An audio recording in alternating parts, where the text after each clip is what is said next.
महिला की पहली चाहत मंगूराम, हर महिला की पहली पसंद मंगूराम, हर महिला की पहली मोहब्बत मंगूराम।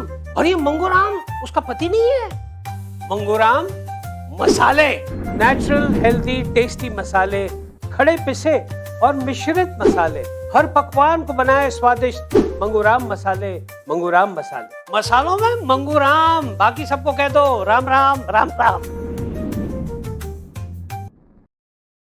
दहेज उत्पीड़न के मुकदमे में अग्रिम जमानत मिलने के बाद भाजपा नेता ब्रजेश दुबे ने अपने आवास पर प्रेस वार्ता का आयोजन किया और कहा कि सत्य परेशान हो सकता है लेकिन पराजित नहीं। उन्होंने कहा कि एक व्यक्ति द्वारा मुझ पर और मेरे परिवार पर झूठे आरोप लगाते हुए दहेज उत्पीड़न का मुकदमा शहर कोतवाली में दर्ज कराया गया था, जो पूरी तरह से गलत था। इस मामले में कोर्ट ने मेरा पक्ष सुना और साक्ष्य के आधार पर मुझे, मेरी पत्नी और बेटे को जमानत मिली। प्रेस वार्ता के दौरान भाजपा नेता ब्रजेश दुबे ने बताया कि मूल रूप से निजामाबाद थाना क्षेत्र के शाहपुर गांव निवासी दिनेश तिवारी ने शहर कोतवाली में दहेज उत्पीड़न का मुकदमा दर्ज कराया था। भाजपा नेता ने बताया कि लड़की के घर एक पुजारी पूजा करते थे और हमारे यहाँ भी पूजा करते थे।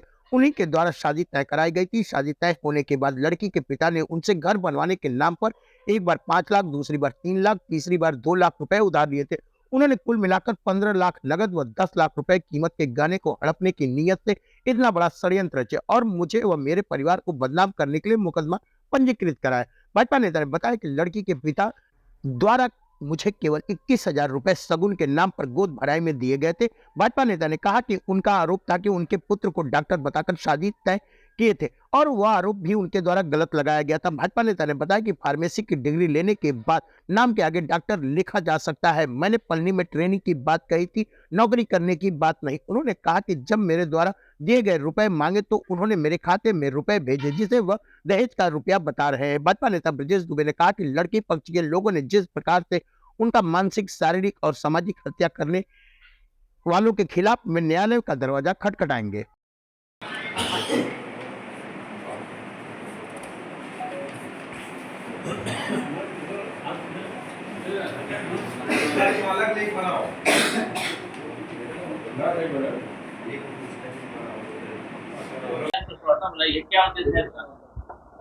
भैया, सबसे पहले मैं आप सभी को सादर प्रणाम करता हूं। आप सभी के कृपा आशीर्वाद से, माता पिता के आशीर्वाद से मैं बेदाग था और बेदाग हूं। सत्य परेशान होता है, पराजित नहीं होता। मेरे ऊपर लड़की पक्ष ने गलत आरोप लगाया था, जिसका साक्ष्य मैं न्यायालय में पेश किया। सभी के आशीर्वाद को लेने के लिए और अपने आप को बेदाग साबित करने के लिए आप सभी को अपने यहाँ बुलाया। किसने लगाया था, कहाँ के निवासी थे और आपके रिश्ते में क्या मतलब होने वाला, बताइए। हमारे होने वाले रिश्तेदार थे। हमारे बेटे की शादी के लिए उनके घर पूजा पाठ करने का पुजारी, जिनका नाम वेद प्रकाश तिवारी है, सबसे बड़ा षड्यंत्र रच करके वेद प्रकाश तिवारी ने मुझे अंधकार में रखा। दिनेश तिवारी, जो सचमुच में निजामाबाद थाना अंतर्गत शाहपुर गांव के रहने वाले हैं, जिन्होंने मुझे अपराधी बनाया और अपराधी साबित नहीं कर पाया। शादी की प्रक्रिया कब शुरू हुई थी और कब जो है एंगेजमेंट हुई थी? मेरे यहाँ 28 फरवरी को अगुआ वेद प्रकाश तिवारी के साथ दिनेश तिवारी आए और मुझसे अनुनय विनय करने लगे कि मैं लड़की का बाप हूं और लड़की का बाप मैं स्वयं 5 बेटियों का बाप होने के नाते लड़की के पिता को प्राथमिकता दिया। और मैंने उनसे कहा, जिसकी ऑडियो भी मेरे पास है, जब ऑडियो उनसे बात हुई, मैंने कहा लड़की देखूंगा तो 1 रुपए और 1 थाली और लोटा पर आपकी लड़की से शादी करूंगा। और जितने भी उन्होंने मेरे ऊपर आरोप लगाया है कि ये मुझसे बार बार पैसा मांगे हैं, मेरे भाई और मेरे लड़के को अपने घर से गाली देकर भगाए हैं, सबका साक्ष्य उनका और मेरा ऑडियो क्लिप मेरे पास है, जो आप सभी को दूंगा।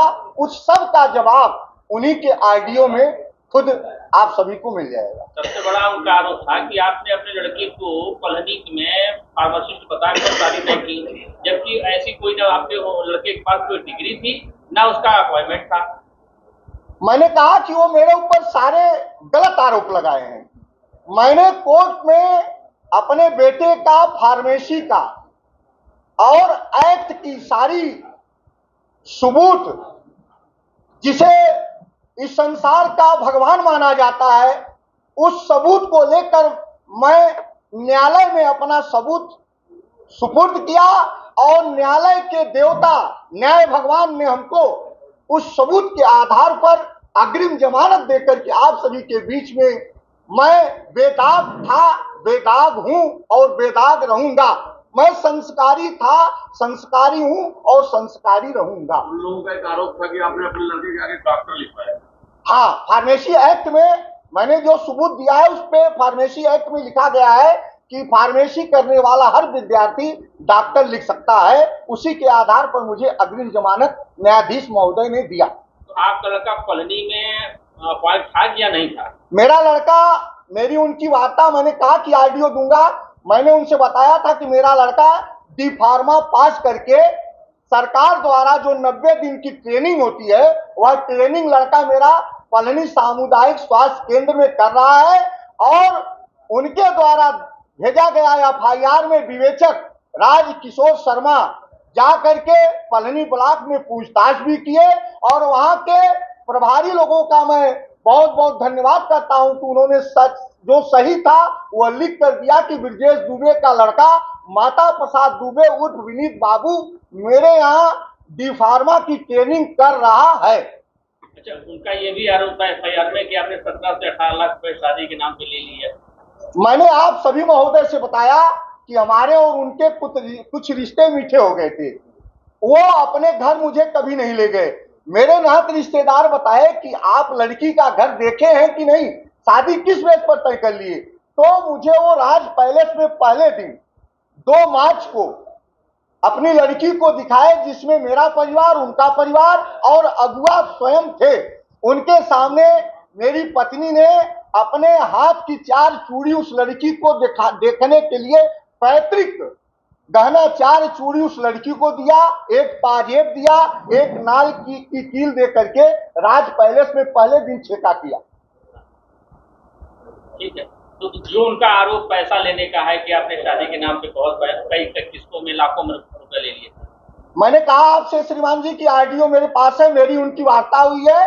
मैं हर ऑडियो में जब जब मुझको बार बार मुझे मानसिक रूप से प्रताड़ित करते थे कि आप क्या लेंगे, मैंने कहा था कि मैं ब्राह्मण का लड़का हूं, ब्राह्मण समाज का लड़का हूं, एक लड़की का बाप हूं, सिर्फ लड़की देख करके लड़की पर शादी करूंगा।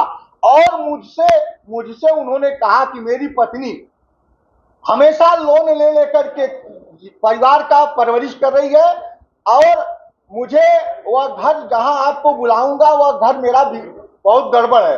मुझे घर बनवाने के लिए अगर कहीं से पैसा मिल जाए या आप खुद दे दें तो मैं आपका पैसा फिर पत्नी के नौकरी पर, उनकी पत्नी हलुआडी प्राइमरी पाठशाला में सहायक अध्यापिका और इस समय प्रधानाचार्य का कार्य लेके है, वो अपने नौकरी पर आपसे लोन लेकर के और फिर मैं आपका पैसा वापस कर दूंगा।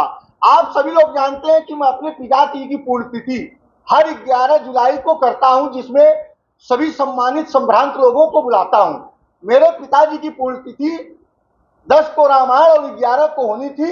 मैंने पहले उनसे कहा कि पैसा जो आपने मुझसे एक बार आप 5 लाख लिए हैं, जिसका सबूत मेरे पास है, फिर कम पड़ गया तो 3 लाख ले गए, फिर कम बढ़ गया तो 2 लाख ले गए।